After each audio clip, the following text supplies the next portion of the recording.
안녕하세요. 최근에 이제 보이스피싱, 그러니까 문자 메시지로 발생하는 사기 사건들이 되게 많다고 합니다. 저도 지난주에 문자를 받았는데 제 카드로 95만 원이 결제가 됐대요. 그리고 그 본인이 아닐 경우에 연락하라고 문자 메시지가 왔더라고요. 순간 연락을 해야 되나 말아야 되나 고민하다가 그냥 무시를 했죠. 만약에 정말로 그런 건이다라고 하면 뭐 별도로 연락이 오거나 뭐 하지 않겠나 해서 그냥 무시를 했습니다. 이렇듯 보이스피싱의 수법들이 가면 갈수록 좀 더 교묘해지고 사람들의 심리를 자극해서 문제를 일으키는, 그러니까 그 사기를 치는 그런 사람들이 되게 많대요. 예. 보이스피싱 관련해 가지고 뭐 자식들이 혹은 당신이 범죄에 연루가 돼서 당신 계좌로 뭐 불특정한 돈이 들어갔으니 빨리 빼서 우리가 보내는 사람한테 돈을 넘겨줘야 된다, 이런 식으로 이제 유도를 해서 그 계좌를 이용해서 그 불법 자금들을 빼내게끔 하는 그런 수법들도 되게 많이 일어나고 있다고 합니다. 해서 보통 이제 보이스피싱의 골든타임이라고 해서 사기를 당하지 않는 시간이 30분이래요. 그 30분이 뭔가 하고 했더니 보통 이렇게 은행에 출금하러 가면 출금이 바로 되는 게 아니라 뭐 뭐죠? 큰 돈 같은 경우에는 시간이 이제 소요가 된대요. 그런 것들 때문에 이제 최대한 정신없게 연락이 안 되게끔 해서 이용해서 하는 그런 수법들도 많다고 하더라고요. 예. 물론 제가 정확하게 내용을 알고 말씀드리는 건 아니고, 예. 그런 내용들을 이제 막연하게 들어서 얘기 드리는 거니까 좀 참고만 하시면 좋을 것 같고요. 혹시라도 뭐 제가 잘못 알고 있는 부분이 있으면 그거는 좀 알려주시면 좋을 것 같습니다.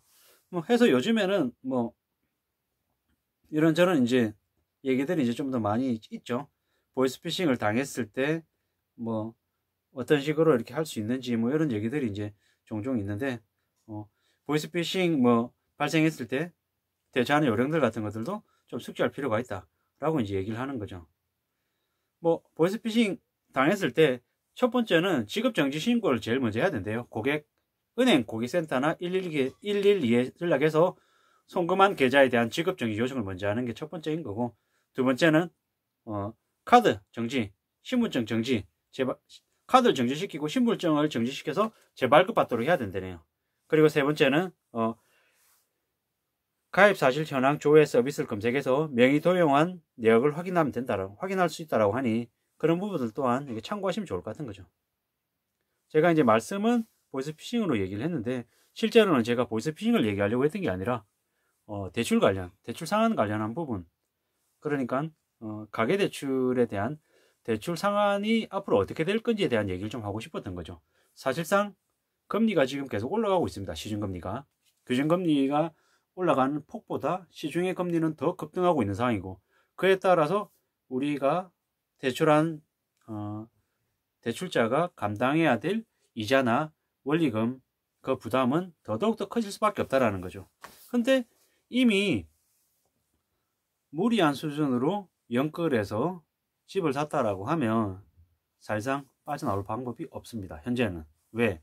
정말 그 집을 정말 급급매로 해서 시중 가격보다 대폭 낮춰서 팔지 않는 이상은 팔리지도 않을 뿐더러 계속 안고 있으면 점점 감당해야 될 이자가 더 늘어나고 원리금 상환까지 같이 해야 되기 때문에 당장 그 부동산 주택담보대출로 인한 부담은 더 커질 수밖에 없다.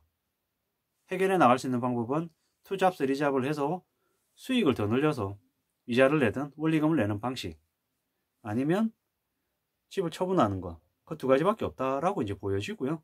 뭐 정부 입장에서는 그 부동산 자산 거품 하락으로 인한 그 가계부채 폭발이 되게 우려스러운 상황이죠.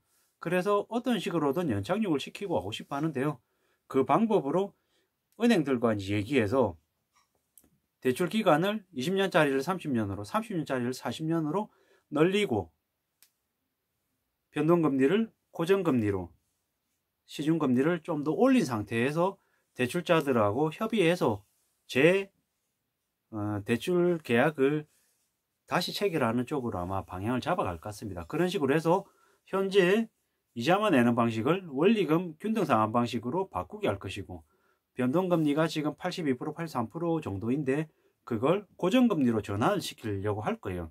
다만 은행 입장에서는 더 높은 이득을 취하기 위해서 대출 기간을 더 늘리게 할 것이고, 대출자에게는 당장의 부담을 좀 줄이는 느낌을 주면서 실제로는 더 길게 더 높은 이자액과 부담을 감당하게끔 시키려는 거죠.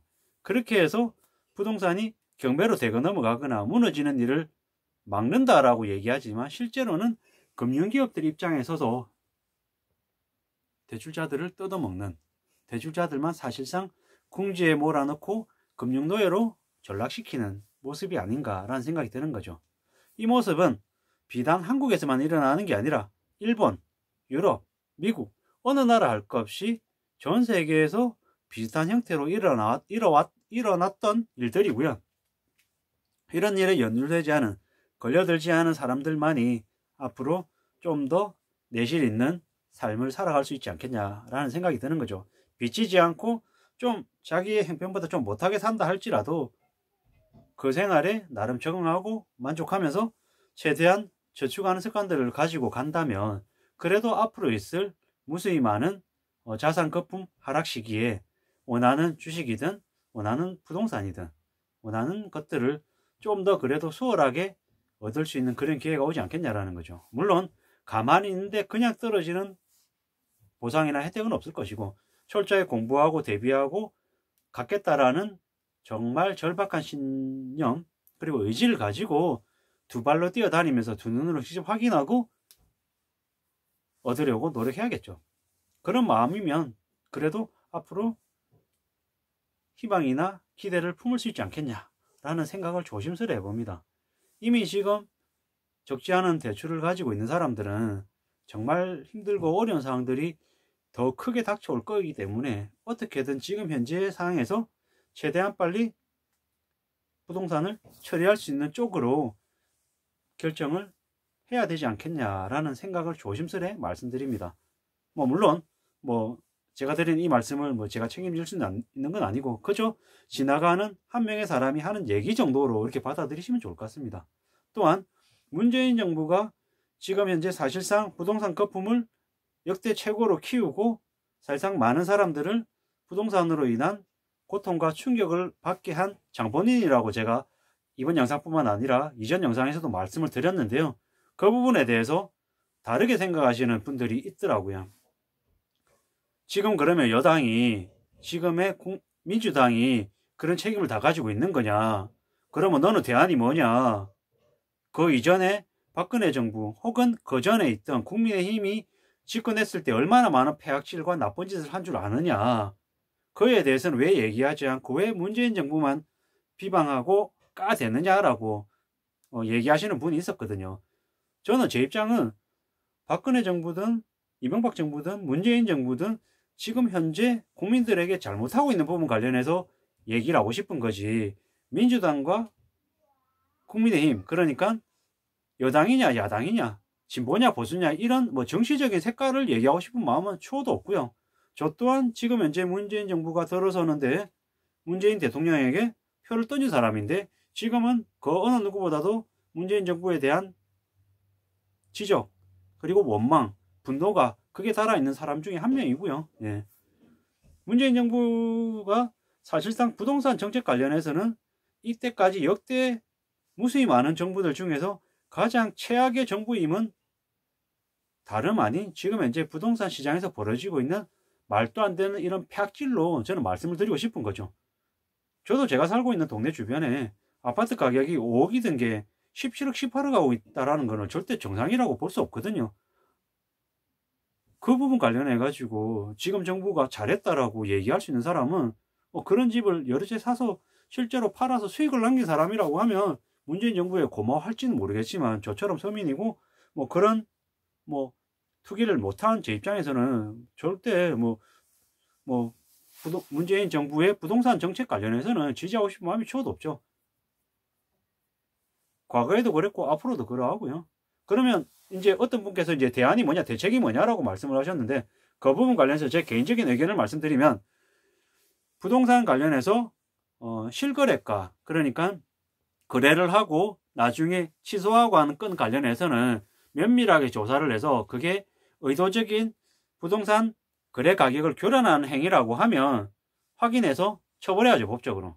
징역 1년, 2년, 3년, 5년 그 이상을 해서 강력하게 처벌해야 된다고 생각을 하고, 부동산 관련해서 전세 사기나 여러 가지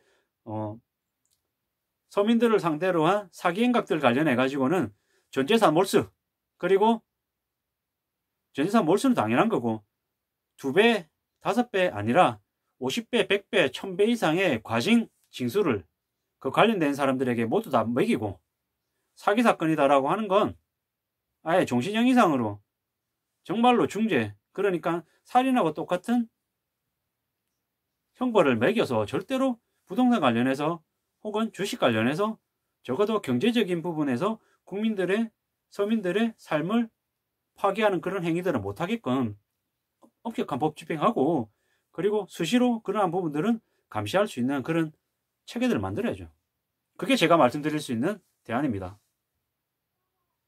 지금의 정부가 미투하고 뭐 여성인권 얘기하면서 그 부분 관련해서 뭐 좋게 개선시키고 한 부분들이 있겠죠. 근데 저같이 평범한 서민들 입장에서는 우선순위가 미투나 페미나 이런 것들보다 서민 경제에, 그러니까 지금 자영업 하다가 무수히 많은 궁지로 내몰려 있는 폐업 직전 혹은 폐업하고 싶어도 폐업할 돈이 안 돼서 폐업 못하는 그런 자영업 하시는 서민들을 도와줄 수 있고 그들의 힘든 부분을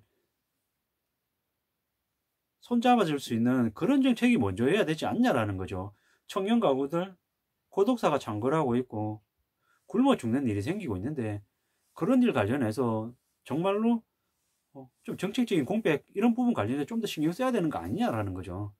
집값 3배, 4배 저렇게 급등하게 만든 거 관련해서는 분명히 잘못한 부분인 거고, 이제라도 지금이라도 비록 한두 달밖에 안 남긴 했지만 부동산 관련해서 주식 관련해서 경제사범, 경제적 자유 부르짖으면서 사기치고 온갖 이렇게 서민들 대상으로 국민들 대상으로 해서 뒤통수 치고 나쁜 짓 했던 사람들 다 잡아들여야 된다라는 거죠. 그리고 LH공사 그 뭡니까? 처벌 제대로 됐습니까? 안 됐죠? 그 뭡니까? 국회의원 자리 이용해가지고 자기 아들 50억 퇴직금 받았던 그건 관련해가지고 제대로 처벌이 됐습니까? 아니죠. 그런 일들이 얼마나 많냐라는 거죠. 민주당이든 국민의힘이든 여당이든 야당이든 국회의원들 관련해가지고 교묘하게 내부 정보 이용해가지고 사적 이익을 취했던 사람들 다 오픈시켜가지고 내용들 다 까발리고 절대로 정관예우나 아니면은 사적 이익 못 취하는 안전장치들을 만들어야 된다라는 거죠. 그렇게 하라고 표를 108석 줬잖아요. 민주당에게. 그랬는데 힘을 줬는데 그 힘을 행사해가지고 제대로 바로 잡아 나가야 되는데 그런 걸 하고 있지 않고, 지금 또 국민의힘 과거에 박근혜 정부 시절에 잘못했던 부분 관련해서 그 때문이라고 계속 얘기하는 거는 사실상 지금은 좀 적합하지 않다라는 거죠. 예전에 민주당이 야당이었을 때, 정책적인 힘을 행사할 수 있는 힘이 없었을 때 국민의힘 보수의 되게 폐악질하고 나쁜 짓 했던 것들을 막으려고 했더니 힘이 없어서 우리는 못하고 있습니다 라고 얘기하면 그 당시였으면 용인이 되지만, 지금같이 180석을 가지고 있는 상태인데도 정권을 잡았는데도 저러고 있다는 건 사실상 좋은 얘기하기 어려운 거죠. 그게 제가 드리고 싶은 말씀인 거예요. 지금 보이스피싱 사기가 범람하고 부동산이나 주식 관련해 가지고 사기치는 경우가 엄청나게 많고, 비트코인 뭐 각종 자산시장의 거품이란 거품은 다 일으켜가지고 이렇게 만들어 놓은 그 관련해서 뭐 물론 사기꾼들 아니면 조작하는 나쁜 사람들이 있겠죠. 그 사람들 처벌 강력하게 하고 법의 집행을 명확하게 해서 그런 일들이 근절까지는 아니라도 줄어들 수 있게끔 해야 되는데, 지금 언론을 뭐라는 거죠. 더 그런 거품들을 더 조장하고 있고 더 떠벌리고 있고, 부자 못 되면 남들하고 비교해가지고 아파트 못 사면, 대출 못 받으면, 안 받으면, 연끌 안 하면, 비투 안 하면 바보 같다라고 벼락거지라고 이렇게 얘기하면서 비아냥거리고 조롱하는데 이게 정상이냐라는 거죠. 이런 것들을 저는 말씀드리고 싶은 거죠. 아무쪼록 현실 세계에서 철저하게 남하고 비교하기보다는 남들 경제적 자유니 화려적이니 이런 소리에 끌려다니지 말고 민주당, 국민의힘 이런 뭐 편가르기 아니면 여당이냐 야당이냐 이런 얘기 말고 정말로 일 제대로 할 수 있는 그런 정치인들 내세우고 그런 사람들 대통령으로 세우고 국회의원으로 삼고 지방자치단체장으로 만들고 자기 이익을 위해서 나쁜 짓거리 하지 않게끔 감시하고 채찍질하고 자극하고 그렇게 해서 이 나라 이 정부 그리고 국민들이 잘 살 수 있게끔 목소리를 좀 내야 되지 않냐라는 게 제 의견입니다. 갑자기 오후에 울컥해가지고 뭐 부동산 관련해서 뭐 대출 관련해서 상환하는 부담이 점점 커질 거다라는 얘기하다 보니까 이렇게 흘러왔는데요. 아무쪼록 그냥 제 개인적인 의견이니까 참고하시면 좋을 것 같고 아무쪼록 무리하게 빚을 져서 힘들어지는 일이 안 생겼으면 하는 게 제 결론이니 그렇게 봐주시면 좋을 것 같습니다. 오늘 하루도 잘 마무리하시기를 간절히 바라겠습니다. 고맙습니다.